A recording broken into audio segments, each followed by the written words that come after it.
Otro consejo que os doy es que elijáis un par de fuentes contrastadas. Si vais a elegir dos familias tipográficas diferentes para trabajar la jerarquización, os aconsejo que trabajéis con dos tipografías diferentes. Por ejemplo, una combinación que siempre funciona y que es como la regla de oro es pues trabajar con una tipografía sans serif y una con serif. De esta manera conseguimos ese contraste perfecto para poder jerarquizar el contenido. Incluso si tiene diferentes pesos, podemos jugar con los pesos, pero sobre todo intentar buscar contrastes. Si tenéis que elegir dos tipografías que se parecen, no vamos a conseguir ese contraste. Entonces no tiene ningún sentido, por ejemplo, elegir una tipografía sans serif, por ejemplo, grotesca y otra neogrotesca.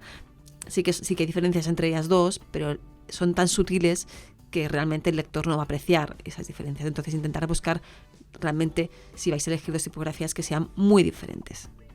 Aquí vemos un ejemplo, por ejemplo, en el caso de las portadas, que es una de las cosas que vamos a hacer al final del curso. Podemos trabajar el titular con una tipografía más creativa y trabajar el nombre del autor con otra tipografía. Evidentemente que intentar buscando contraste, que sea diferente, ¿no? En el caso del primer ejercicio es una tipografía itálica y el resto es una tipografía sans serif. Y en el segundo ejemplo es una tipografía con serif para el título y una tipografía sans serif para el resto de información, buscando ese contraste. Ya no solo en tamaño, ya estamos viendo cuál es lo importante, sino también en la forma de la letra.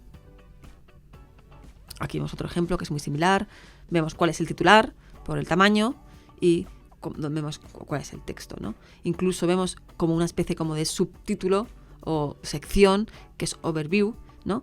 Que es un tamaño pequeño, pero vemos como otra jerarquía, simplemente por el hecho de estar en otra tipografía. Otro de los consejos que os doy es que experimentes con diferentes pesos. Si no quieres trabajar con dos tipografías diferentes, una manera también de trabajar jerarquización es trabajando con la misma familia tipográfica, pero trabajando pues con los pesos que pueda tener, pues la itálica, la light, la bold o las versiones condensadas y extendidas de la fuente.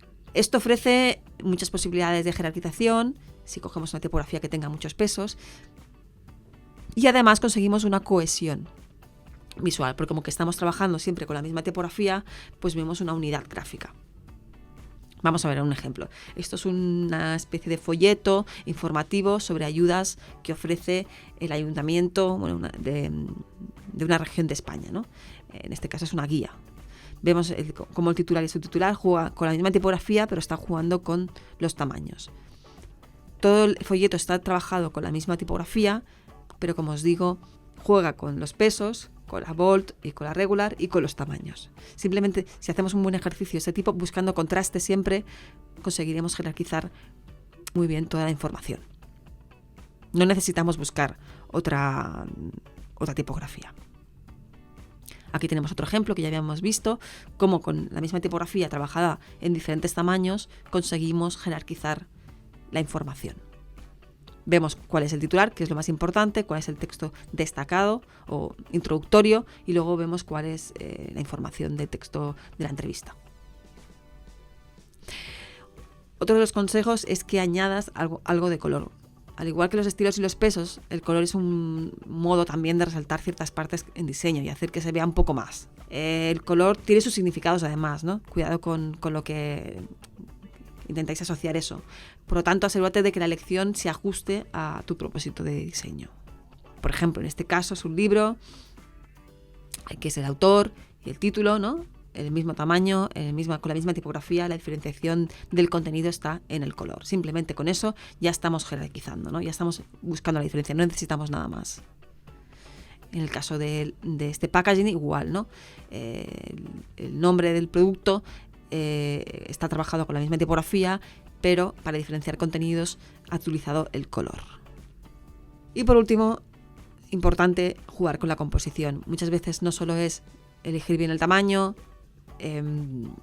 elegir la tipografía, sino a ver cómo lo vas a componer, ¿no? Dónde lo vas a colocar. Siempre que pongamos un titular antes que un texto o que otro texto, pues lo identificaremos como titular por eso, por dónde está colocado, ¿no? Fijaos que aquí, ¿no? Tenemos diferentes contenidos y la colocación nos está informando sobre las diferentes tipologías de contenido, ¿no? el destacado es más grande, está separado del texto para diferenciar, como una doble lectura, jugando con posiciones. El texto más pequeño queda más separado con blancos, porque es un texto adicional. Es una buena opción. Aquí tenemos otro ejemplo. En este caso, como podéis ver, el texto que está primero lo identificamos como titular con respecto al segundo, Community Models, porque está antes. A pesar de que son del mismo tamaño, identificamos el primero como el titular con respecto al segundo, con lo cual la jerarquización está bien conseguida. Si hubiésemos hecho al revés, pues seguramente podríamos confundir título con texto secundario. Conclusiones. Es importante tener claro los diferentes tipos de contenido que tenemos que visualizar, que tenemos que trabajar, que tenemos que maquetar para poder jerarquizarlo con eficiencia y con resultados óptimos para la mejor comprensión del contenido. Y esto, los diseñadores tenemos que ser muy buenos en esto. O sea, el contenido es parte de nuestro trabajo y entender el tipo de contenido es primordial para poder visualizarlo con criterio y con profesionalidad.